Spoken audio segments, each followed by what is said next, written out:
তো একটা important topic আমরা কথা বলবো, ডোপামিন। এবং ডোপামিন কিভাবে আমাদের জীবন নিয়ন্ত্রণ করছে। তো একটা প্রশ্ন দিয়ে শুরু করি।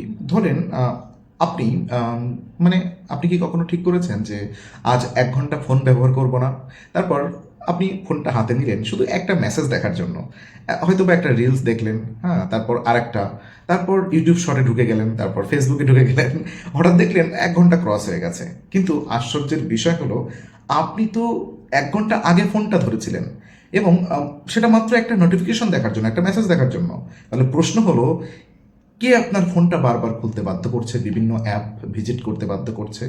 আপনার নিজের ইচ্ছা শক্তি, নাকি আপনার মস্তিষ্কের ভেতরের কোনো কেমিক্যাল রিয়াকশন অথবা কেমিক্যাল সিস্টেম?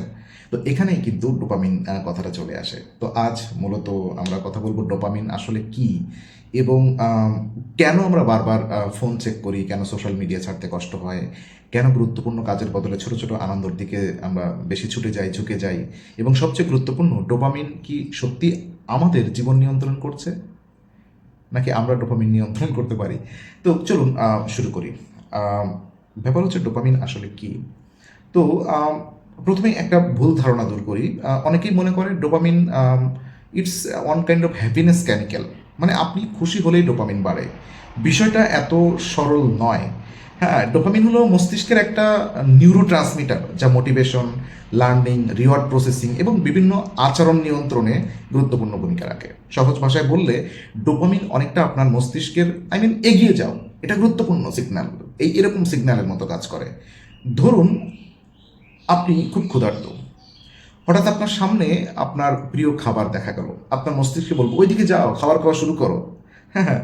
অথবা আপনি একটা পরীক্ষার আগে ভাবলেন, ভালো রেজাল্ট করলে আমি একটা নতুন ফোন কিনবো। আর সেই লক্ষ্য অর্জনের জন্য আপনার মোটিভেশন তৈরি হয় ভেতরে, রাইট? এখানে এই ডোপামিন ভূমিকা রাখে। কিভাবে রাখে?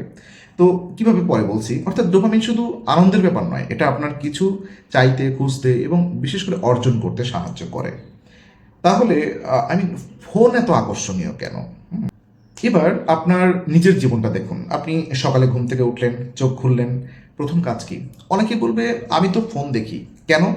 কারণ ফোনের ভেতরে আছে অসংখ্য স্মল রিওয়ার্ডস, রাইট?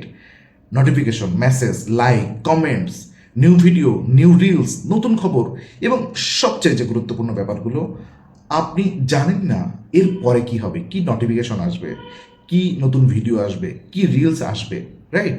আপনি জানেন না পরের বার আপনি কি পাবেন। তো এইটাই আপনার বিষয়টাকে আরো আকর্ষণীয় করে। ধরুন, আপনি ফেসবুক খুললেন, প্রথম যে পোস্ট একদম বোরিং, দ্বিতীয়টা মোটামুটি, তৃতীয়টা মনে করেন আপনার বন্ধু অথবা আপনার গার্লফ্রেন্ড অথবা বয়ফ্রেন্ড, সে মজার একটা ছবি পোস্ট করেছে, রাইট? অথবা একটা, এরপরে একটা দেখলেন যে একটা সাধারণ ভিডিও, আপনি জানেন না পরের সুইপ করলে কি আসবে। এই যে আপনার আনসার্টেনিটি বা অনিশ্চয়তা আপনার মস্তিষ্কের আরো এঙ্গেজ করে রাখতে পারে। এটাই অনেকটা এমন যে আপনি একটা বাক্স খুলছেন, ভিতরে কি আছে জানেন না। হয়তো কিছু নেই, অথবা হয়তো চকলেট আছে, হয়তো জ্যাকপট আছে। আর আপনার মস্তিষ্ক বলছে, আরেকবার দেখি তো। হ্যাঁ, it's like one kind of slot মেশিনের মতো সোশ্যাল মিডিয়াটা কাজ করে। হ্যাঁ, যেমন একটা ক্যাসিনোতে কি হয়, ক্যাসিনোর যে স্লট মেশিন চিন্তা করুন। আপনি আপনি একটা বাটন চাপলেন, কখনো কিছু পেলেন, কখনো পেলেন না, আবার চাপলেন, আবার চেষ্টা করলেন। কেন? কারণ রিওয়ার্ড, হ্যাঁ, এবং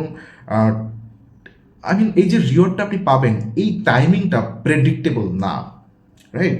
সোশ্যাল মিডিয়াতেও কিছুটা একই ধরনের আপনার রিনফোর্সমেন্ট কাজ করতে পারে। আপনি ইনস্টাগ্রাম খুললেন, কখনো 100 লাইক, কখনো 5টা লাইক, কখনো একটা সাধারণ কমেন্ট, কখনো কিছুই নেই, কিন্তু আপনি আবার চেক করছেন, কেউ কিছু লিখলো কি।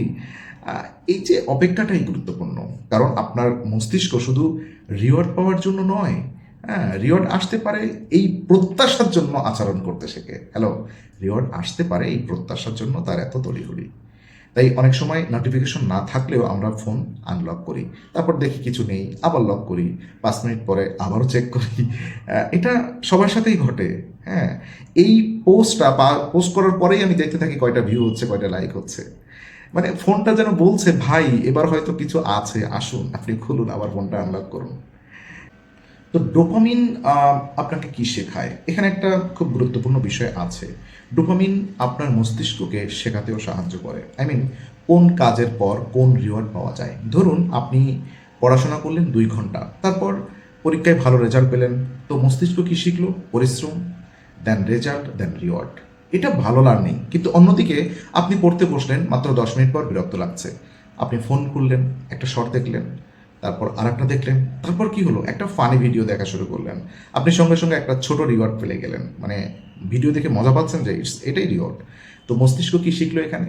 বিরক্তি, বিরক্তির পরে আপনাকে ফোন ধরতে হবে, ফোন দেখার পরে ইনস্ট্যান্ট এন্টারটেইনমেন্ট পাবেন আপনি। তো পরের বার পড়তে বসে আবার বিরক্তি লাগলে আপনার মস্তিষ্ক কি বলবে?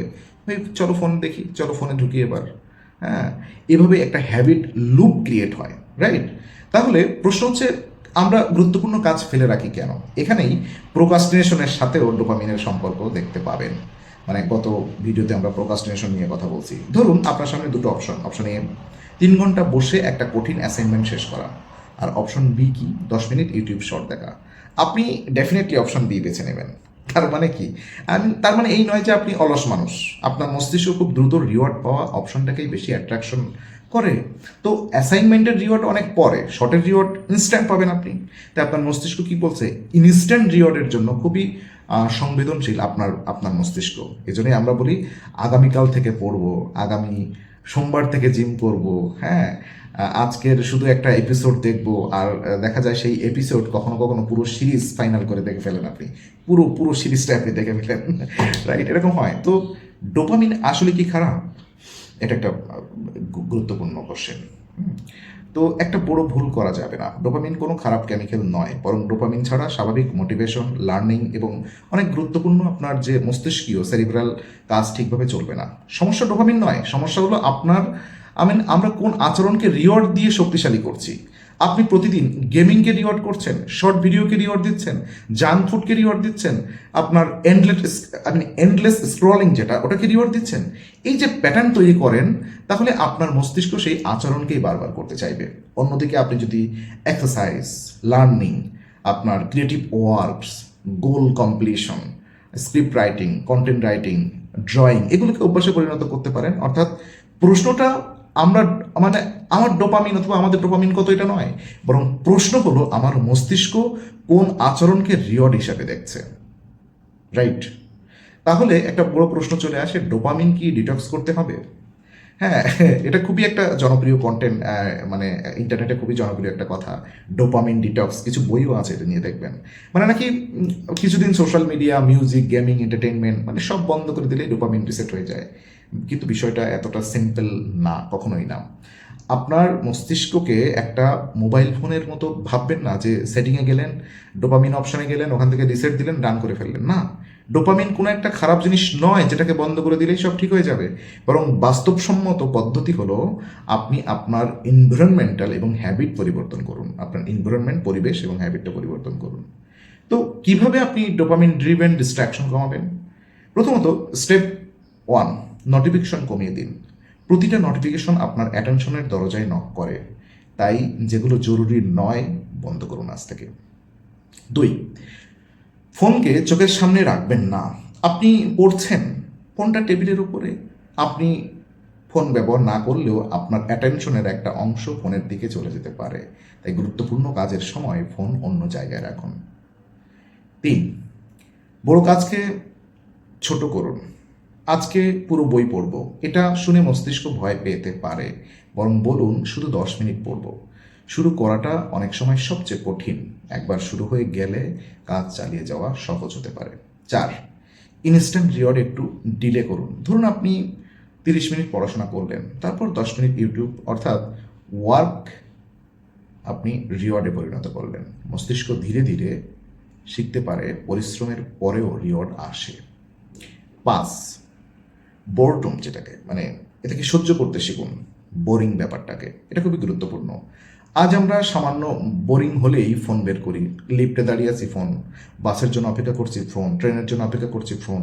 টেবিলে খাবার আসছে, ফোন। এমনকি টয়লেটেও ফোন। ইভেন আমারও এই টয়লেটে ফোন ইউজ করার বাজে অভ্যাস আছে। কিন্তু কিছু সময় কোনো আপনার স্টিমুলেশন ছাড়াই থাকা আমাদের অ্যাটেনশনের জন্য উপকারী হতে পারে। তাই মাঝে মাঝে কিছু না করে বসুন, হাঁটুন, চিন্তা করুন, জানালার বাহিরে তাকান। আপনার মস্তিষ্ককে সবসময় এন্টারটেইনমেন্ট দিতে হবে না।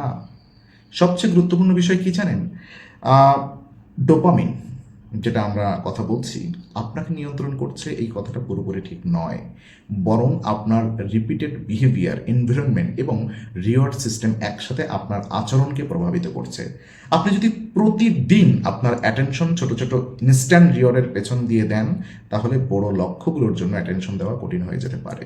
কিন্তু ভালো খবর হলো, ব্রেইন শেখে, আর ব্রেইন নতুন অভ্যাস শিখতে পারে। আজ আপনি যদি 5 মিনিট বই পড়েন, কাল 10 মিনিট, তারপর 20 মিনিট, ধীরে ধীরে আপনার মস্তিষ্ক সেই আচরণকেও নর্মাল হিসেবে গ্রহণ করতে পারে।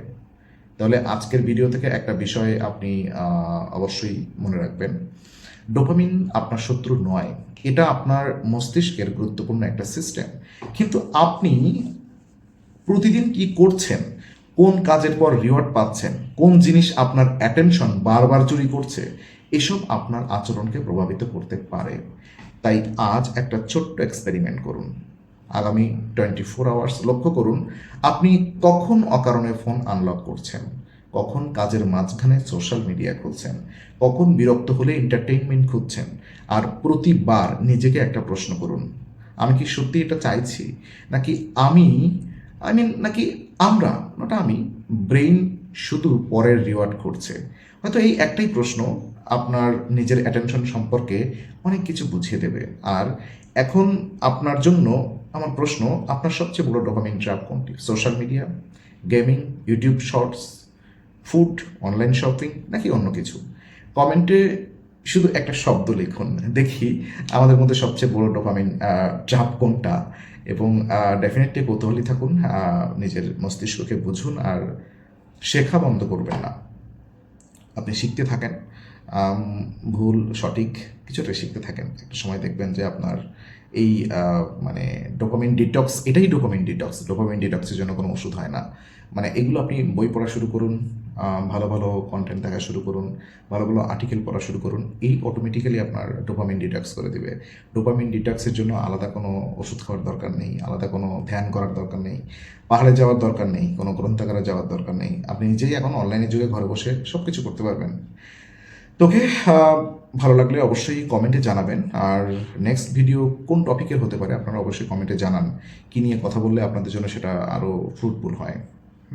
তো ধন্যবাদ সবাইকে, দেখা হচ্ছে নেক্সট ভিডিওতে।